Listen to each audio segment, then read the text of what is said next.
প্রবাস ফেরত মনির হোসেন। ঘাস চাষ ও বিক্রি এটি এখন তার একমাত্র পেশা। সততার নিষ্ঠার সঙ্গে যে কোনো কাজ করলে সফলতা আসবেই, বদলাবে ভাগ্য। তার বড় উদাহরণ চাঁদপুরের বাসিন্দা মনির হোসেন।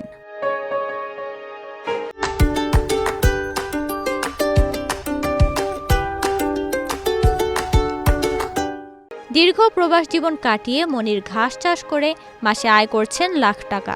শুরুতে ছোট জমিতে কাজ শুরু করলেও এখন তারই অধীনে এই ঘাস চাষের কাজ করে জীবিকা নির্বাহ করছেন অন্যান্য কর্মচারীরাও।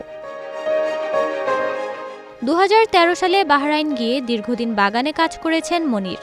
পরবর্তীতে 2018 সালে দেশে ফিরে তার বাগানে কাজ করার অভিজ্ঞতাকে কাজে লাগিয়ে লন কার্পেট ঘাস চাষ শুরু করেন তিনি।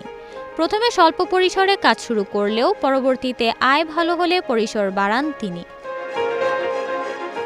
তিনি জানান, প্রথমে সমান্তরাল জমিতে পলিথিন ফেলে সেখানে ফেলা হয় জৈব সারসহ মাটি। এরপর লন ঘাসের চারা রোপণ করা হয় জমিতে।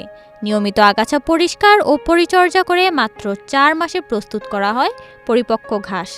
এভাবেই ঘাস তৈরি করে বছরে অন্তত 3 বার ঘাস বিক্রি করেন উদ্যোক্তা মনির হোসেন।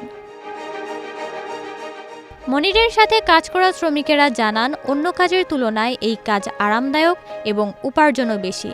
এই উপার্জন দিয়ে স্বাচ্ছন্দ্যে চলছে তাদের সংসার।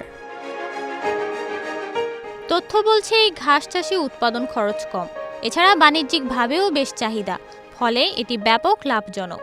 মনির জানান, তার চাষ করা ঘাস দেশের বিভিন্ন স্থানে পাঠানো হয়।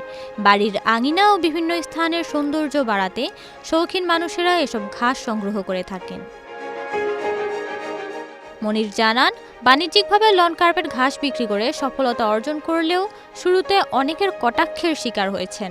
তবে সব কটাক্ষ উপেক্ষা করে এগিয়ে গেছেন মনির। নওরিন নাওয়ার, প্রবাস খবর।